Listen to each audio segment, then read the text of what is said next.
Mesdames, messieurs. Approchez doucement. Prenez une chaise solide. Respirez seulement.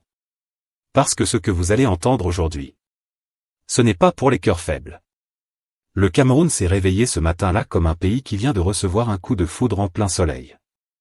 Les nuages étaient encore bien accrochés au ciel, mais l'atmosphère, elle, était déjà lourde comme un secret mal enterré. Les oiseaux eux-mêmes chantaient faux, comme s'ils pressentaient le drame qui allait éclater. Et le drame, il est venu. Brutal. Tranchant. Un de ces drames qu'on ne voit que dans les vieux films camerounais où le village entier se réunit pour pleurer un chef tombé sans prévenir. Un avocat, maître Christian Bomo, a parlé. Et quand il a parlé, le pays a frémi. Sa phrase est sortie comme une balle perdue dans un bar de Bikutsi. Ce régime oppresseur doit laisser Issa Chiroma revenir dans son pays. Et mes frères, ce n'est plus une déclaration, ça. C'est une gifle politique. Un coup de pied dans la termitière. Une explosion qui a réveillé même les fantômes du passé. Parce qu'au Cameroun, tout le monde le sait. Quand un avocat prend la parole avec ce ton-là, c'est que l'orage a déjà commencé derrière les coulisses. Les rideaux tremblent. Les barons s'agitent. Les téléphones brûlent. Les réunions secrètes s'enchaînent. On parle ici d'un retour interdit. D'un homme que certains veulent voir loin, très loin. D'un dossier qui sent le soufre, le manioc brûlé et les vieilles rancœurs politiques. Et pendant que les officiels font semblant de tousser. Pendant que les ministres regardent au plafond comme si le problème était caché là-haut. Le peuple, lui, chuchote, murmure, interprète, devine. Parce que nous sommes au Cameroun. Rien ne disparaît jamais, et chaque silence cache une bataille. Ne partez pas, car ce reportage va vous plonger dans un monde de complots et de secrets bien gardés. Chaque mouvement, chaque détail, est essentiel. Ce n'est pas juste une affaire d'exil ou de retour. C'est une guerre d'influence, une peur mal dissimulée, une vérité qui dérange. Avant de vous immerger dans ce mystère, prenez un instant pour aimer cette vidéo, vous abonner et activer la cloche de notification pour rester toujours en alerte. Sur Kame News, on ne vous sert pas l'actualité fade comme bouillie de soja. Ici, on vous la donne chaude, épicée, bien pimentée, avec tous les rebondissements que les puissants veulent cacher. Installez-vous bien. Ce que vous allez entendre n'a rien de banal. Partie 1. La déflagration politique, quand le Cameroun se réveille et trouve le pays à l'envers. À mes chers téléspectateurs, entendez seulement le bruit là, pas. C'est le Cameroun qui vient de tomber encore dans un nouveau trou politique. Une vraie déflagration, un choc, un coup de tonnerre qui a réveillé même les crocodiles du Wouri. On dit souvent que le Cameroun n'est jamais à court de surprises. Mais cette fois-ci, mes frères, c'est comme si quelqu'un a pris le destin du pays, a secoué comme sac de gari, puis a renversé ça dans la marmite sans prévenir personne. Parce que ce qui s'est passé là, est... Même dans les films nigérians où les gens tombent du balcon et se relèvent encore pour courir, on n'a jamais vu ça. Une tournure, une manœuvre, un mouvement brusque comme quand un mototaxi voit un contrôle et disparaît dans un quartier qu'il même ne connaissait pas. Le pays s'est réveillé, et chacun a commencé à regarder l'autre. Frère, tu as vu? Oui, j'ai vu, mais je n'ai pas compris. Donc on est deux. Parce que oui, au Cameroun, on comprend rarement ce qui se passe. On subit. Et quand ça tape fort seulement. Et c'est là que la caméra se tourne sur notre fameux sujet du jour, l'affaire qui a secoué les réseaux sociaux plus vite que le NDOSS d'un influenceur, le remaniement, le vrai, le grand, le spectaculaire, celui-là même où Joshua Ozi a quitté l'opposition pour s'asseoir au banquet national, tout propre, tout repassé, chemise bien arrangée, sourire diplomatique. Le Cameroun a vacillé comme une chaise en plastique posée sur sol mouillé. Les gens ont crié, soufflé, avalé leur salive, recraché, repris encore. Les quartiers populaires, eux, n'ont pas attendu les analyses des experts. Ils ont donné leur propre compréhension immédiate. Et le pays là n'a plus peur de rien. Donc même l'opposition a signé la paix? Ou bien c'est quel arrangement encore? Vous savez, chez nous, quand un événement politique sort comme ça brusquement, les gens ne cherchent pas d'abord les faits. Non. Ils cherchent la signification au village. Ils veulent savoir qui a parlé avec qui a mangé quoi, qui a promis quoi, et quel ancêtre a bougé pendant la nuit. Et pour cause, au Cameroun, rien, je dis bien rien, ne se fait sans calcul. Quand le décret est sorti, même les chats ont sursauté dans les maisons. Les cœurs ont battu. Les voisins ont frappé aux portes comme pour annoncer une mauvaise nouvelle. Frère, sors voir. Il y a quoi? Regarde le communiqué d'État, tu vas tomber. Et effectivement, beaucoup sont tombés. Parce que ce remaniement-là n'était pas seulement une annonce. C'était un tremblement politique, une secousse tectonique qui a déplacé les plaques géopolitiques du pays. Un mélange d'audace, de stratégie, de calcul, d'imprévu et de, comment on dit encore? Ah oui, de camerounaiserie pure et dure. C'est comme si le régime avait décidé de sortir le tapis rouge du chaos et de dire: approchez, approchez. Aujourd'hui, on redistribue les rôles. Mais derrière cette apparence de fait se cache le vrai drame, le pays est en pleine mutation, et ce changement-là n'est pas venu gentiment. Il est venu comme un mal de tête un lundi matin, brutal, agressif, incontrôlable. Les élites se demandent ce qui se joue réellement. L'opposition ne sait plus si elle doit crier, applaudir ou demander remboursement. Les militants sont pris en otage entre déception et incompréhension. Et le peuple? Ah, le peuple? Le peuple regarde seulement. Parce que lui, on l'a habitué. Aujourd'hui c'est comme ça, demain on change encore. Et c'est pour ça que cette partie 1 est essentielle, c'est le point de bascule, l'instant où le Cameroun s'assoit sur son tabouret, regarde son propre destin et demande: qui a encore touché au courant? Qui a encore changé les choses sans prévenir? Parce que ce qui se joue ici, mes chers, n'est pas un simple remaniement. C'est une bataille d'influence, un calcul présidentiel, un repositionnement de barons, un bouleversement idéologique, un retournement spectaculaire qui mérite qu'on prenne le ndolé, le bâton de manioc et le siège le plus confortable. Asseyez-vous bien. Respirez profondément. Partie 2, la rhétorique juridique. Parce que ce que nous allons découvrir maintenant, procès-verbaux et grosses menaces qui ne disent pas leur nom. Et ce n'est que, frères, la partie entrons maintenant dans la partie la plus sucrée de cette affaire, la bagarre juridique, ce domaine où chacun parle français, mais personne ne dit la même chose. Parce que quand maître Christian Timban Bomo demande au régime d'arrêter la chasse à l'homme et de produire simplement, les preuves irréfutables, de la victoire de Paul Biya, il ne parle pas en l'air. Il connaît le terrain. Il sait que, chez nous, on aime trop compliquer ce qui est simple, et simplifier ce qui est grave. Ici, un procès-verbal peut faire 40 pages, mais la vérité, elle, tient parfois sur une seule ligne, on veut voir les preuves. Mais dès que l'avocat ouvre la bouche, certains commencent à transpirer comme s'ils venaient d'être surpris en train de recopier pendant un examen. Pourtant, ce qu'ils demandent, ce n'est pas un miracle, c'est juste un exercice démocratique normal ailleurs, mais devenu exotique au Cameroun, comme si la transparence électorale était un plat étranger que nos institutions digèrent mal. Parce que, soyons honnêtes, la rhétorique juridique au Cameroun, c'est une danse traditionnelle.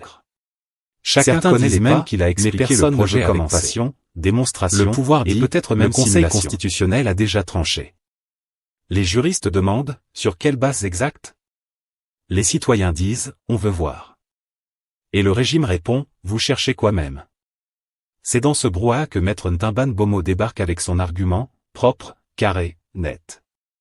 Ne poursuivez pas Chiroma. Prouvez-lui simplement qu'il a perdu. Dans un pays normal, on aurait applaudi. Chez nous, c'est presque une provocation. Et c'est là que la satire camerounaise se réveille. Parce que demander des preuves ici, c'est comme demander du calme dans un bar pendant un match de Ligue des Champions. On vous regarde comme si vous étiez l'étranger du quartier. Ah bon? Toi aussi tu veux voir les vrais chiffres?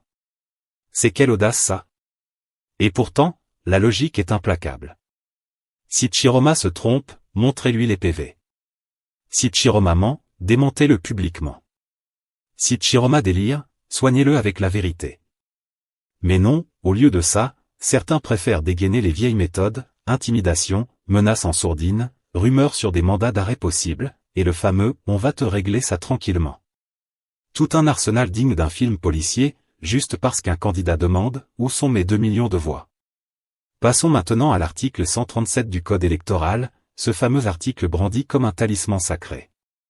On le cite partout, on l'agite dans les débats, mais curieusement, quand il faut l'appliquer proprement, tout le monde devient philosophe. L'esprit du texte, le contexte, les conditions. Quand on commence à invoquer l'esprit du texte, méfiez-vous, c'est souvent là que la vérité fait ses valises.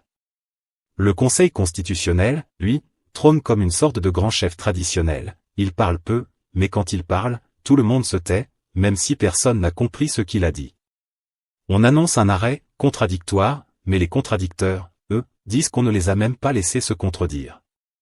Et ça, mes frères, c'est du Cameroun pur jus, un débat où un seul camp parle et l'autre écoute, à la télévision.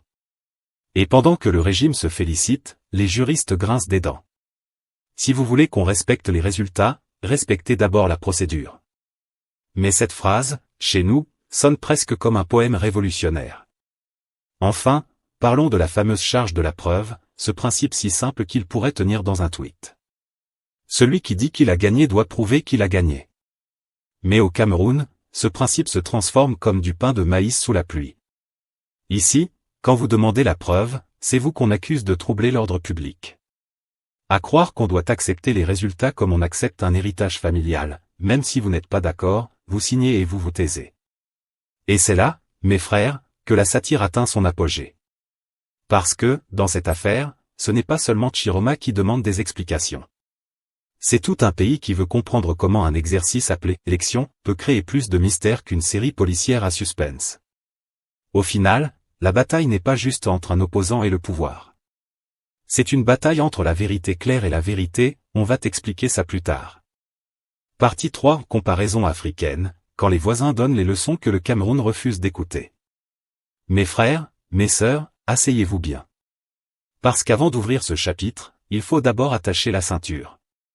Oui, attacher.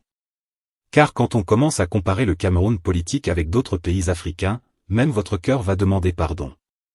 Car là-bas, chez les voisins, ce que nous considérons ici comme acte dangereux, crime contre la tranquillité, atteinte à l'ordre public, eux appellent ça simplement démocratie du mardi. Prenons d'abord le Kenya, ce pays où la politique est un véritable derby chaque élection. Là-bas, Feu Raila Odinga a contesté les résultats plus de fois que certains Camerounais n'ont voté dans leur vie. Il a mobilisé des foules, marché dans les rues, crié au scandale électoral, déclaré « Je ne reconnais pas les résultats ». Et devinez quoi? Personne ne l'a envoyé méditer en prison. Personne ne lui a demandé où il comptait passer son exil. On ne l'a même pas menacé d'une convocation surprise à 3 heures du matin. Il a contesté, on l'a écouté, il a continué sa vie politique. Dans un Cameroun parallèle, un tel comportement aurait déjà mérité interdiction de sortie du territoire, ouverture d'enquête, et peut-être même communiqué urgent du ministre de la Communication. Passons maintenant en RDC, le géant qui tremble mais avance. Martin Fayulu a contesté, Étienne Tshisekedi avait contesté avant lui, et pas timidement. Ils ont mobilisé des foules, proclamé des victoires, demandé des comptes au pouvoir en place. Est-ce qu'on les a envoyés en exil? Rien. Ils sont restés, ont continué de parler, de critiquer, de manifester. Mieux encore, Tshisekedi, dans un épisode devenu anthologique, a carrément prêté serment comme président élu à Kinshasa. Oui, mes frères, prêter serment. Sur le territoire national. Au vu et au su de tout le monde. Si un opposant camerounais ose même rêver de prêter serment dans sa salle de bain, on peut couper l'eau dans tout le quartier pour suspicion de trouble à l'ordre public. Mais ce n'est pas tout. Dans certains pays, contester les élections n'est même pas considéré comme une provocation. C'est un droit citoyen, un signe de vitalité démocratique. Pendant que chez nous, si vous contestez trop fort, on vous regarde comme quelqu'un qui veut renverser l'univers. Vous pouvez même vous retrouver catalogué, individu à surveiller, potentiel agité, activiste soupçonné de trouble. Même si vous n'avez encore rien fait juste parce que vous avez parlé un peu fort. Et le plus satirique dans tout ça? C'est que les mêmes leaders africains qui, ailleurs, tolèrent la contestation, viennent ensuite au Cameroun pour nous expliquer la démocratie, l'inclusivité, la transparence électorale. Pendant ce temps, certains de nos responsables politiques regardent cela comme si c'était un film de science-fiction, ah bon? Donc on peut laisser quelqu'un contester et il reste vivant. La comparaison devient encore plus croustillante quand on se rend compte que des pays qui, il y a 20 ans, semblaient moins organisés que nous, se retrouvent aujourd'hui à nous dépasser en matière d'ouverture politique. Eux ont compris que la démocratie n'est pas une guerre. C'est un débat. Ce n'est pas un concours de menaces. C'est une négociation permanente entre ceux qui gouvernent et ceux qui subissent les décisions. Chez nous, parfois, on a l'impression que la politique c'est une partie de « qui va craquer en premier ». Et voici la question la plus dérangeante, Kamenius aime poser les vraies questions. Comment se fait-il que des nations avec leurs propres tensions acceptent le débat, alors que le Cameroun, présenté comme un modèle de stabilité, semble convaincu que la contestation est un virus mortel? Est-ce un problème de mentalité? De culture politique? De leadership? Ou alors, est-ce simplement parce qu'on a tellement normalisé la peur que même la vérité marche avec un laissez-passer? En vérité, ces comparaisons révèlent une contradiction fondamentale. Pendant que l'Afrique évolue, expérimente, apprend, se réforme, le Cameroun donne parfois l'impression d'être figé dans une époque où le pouvoir se vit comme une propriété privée et non comme une fonction provisoire. Et chaque fois que les voisins avancent, le contraste devient plus visible, plus bruyant, plus embarrassant. Et c'est là où la satire devient réalité, parce que pendant que d'autres pays luttent pour moderniser leurs institutions, nous, on lutte pour moderniser la surveillance des opposants. Partie 4. Le prix politique de la répression, quand le PIP cache les choix du pouvoir. Ah, Cameroun mon beau pays. Ici, quand on dit que « la politique coûte cher », ce n'est pas seulement une expression, c'est une facture réelle, avec ligne de Total, TVA sur la peur et pénalité de retard sur les libertés publiques. Parce qu'à force de transformer chaque contestation électorale en affaire d'État, et chaque opposant en potentiel fugitif, le régime a fini par créer une économie parallèle, l'économie de la répression. Et mes frères, cette économie-là, croyez-moi, elle ne connaît pas la crise. Regardez la situation actuelle, un opposant qui revendique sa victoire se retrouve en exil, un avocat qui réclame juste des preuves devient presque un fauteur de troubles, et un pays entier se demande si, finalement, demander la transparence n'est pas devenu un sport extrême réservé aux plus audacieux. À ce rythme-ci, même la pétanque risque d'être classée activité subversive si les boules ne tombent pas du bon côté. Le prix politique, d'abord, c'est la confiance perdue. Parce que dans un pays où contester les résultats peut vous valoir un billet pour l'étranger, qui peut encore croire que les institutions sont des arbitres? Le peuple regarde, soupire et demande, donc même pour dire qu'on n'est pas d'accord, il faut déjà vérifier si la valise est prête. Et pendant ce temps, le régime continue d'agiter la menace comme un parapluie troué, il protège à peine, mais il fait beaucoup de bruit. Ensuite, il y a le prix diplomatique. À force de laisser partir des opposants comme si on distribuait des visas gratuits, le Cameroun se construit une réputation internationale pas très flatteuse. Les chancelleries commencent à se poser des questions. Les partenaires étrangers lèvent les sourcils. Et certains pays, comme la Gambie, viennent jouer les pompiers humanitaires pour montrer que la démocratie n'est pas encore tout à fait morte sur le continent. Résultat, c'est Banjul qui donne des leçons de liberté publique à Yaoundé. Oui mes frères, vous avez bien entendu. Le monde à l'envers. Mais le pire reste le prix social, un prix payé par ceux qui n'ont rien demandé, les jeunes, les familles, les fonctionnaires, les commerçants qui veulent juste que le pays tourne normalement. Quand un climat de suspicion s'installe, tout le monde devient prudent. Trop prudent. Le Camerounien commence à parler comme s'il vivait dans un salon de coiffure où les murs ont des oreilles. Ma sœur, ferme un peu la porte d'abord, je veux te dire quelque chose. Chaque débat politique devient un exercice de gymnastique linguistique. On dit sans dire. On pense sans montrer. On critique en métaphore. Même les proverbes commencent à trembler. Et puis, il y a le prix historique. Ah ça, c'est la facture qu'on paye plusieurs décennies après. Regardez Maurice Kamto en 2018, humiliation, détention, résidence surveillée. Aujourd'hui encore, ce chapitre reste ouvert dans les mémoires. Et chaque fois qu'un nouvel opposant subit le même sort, le pays ajoute une nouvelle page à ce grand livre de frustration. Parce que la répression, mes frères, ce n'est jamais une solution durable. C'est juste un couvercle posé sur une marmite en ébullition. Si tu crois que la pression a disparu, attends seulement le moment où ça va sauter. Enfin, il y a le prix institutionnel. Quand un régime passe plus de temps à traquer les contestataires qu'à convaincre les citoyens, les institutions perdent leur poids. Le Conseil constitutionnel, le code électoral, les tribunaux, tout cela devient un décor, comme le carton-pâte dans une pièce de théâtre. On sait que c'est là, mais est-ce que ça tient vraiment debout? La question reste suspendue comme une ampoule mal vissée. Et voilà comment, au final, la répression finit par coûter plus cher que la transparence qu'elle cherche à éviter. Parce que le jour où un pays a peur de son propre débat, ce jour-là, ce n'est plus la démocratie qui est malade, c'est la nation tout entière qui commence à boiter. La question reste simple et lourde à la fois, voulons-nous un Cameroun où contester rime avec exil, ou un Cameroun où contester rime avec débat, preuve et retour au pays. Maître Christian Timban Bomo pose la question sans détour au lieu de pourchasser, montrer les preuves. À vous, téléspectateurs, pensez-vous que la preuve suffit à apaiser les tensions, ou faut-il une réforme plus profonde des institutions? Écrivez vos réactions, débattez avec respect. Si Camé News vous éclaire, likez, abonnez-vous et partagez pour que la discussion ne reste pas un monologue. On se retrouve dans la prochaine édition pour suivre l'évolution de ce dossier brûlant.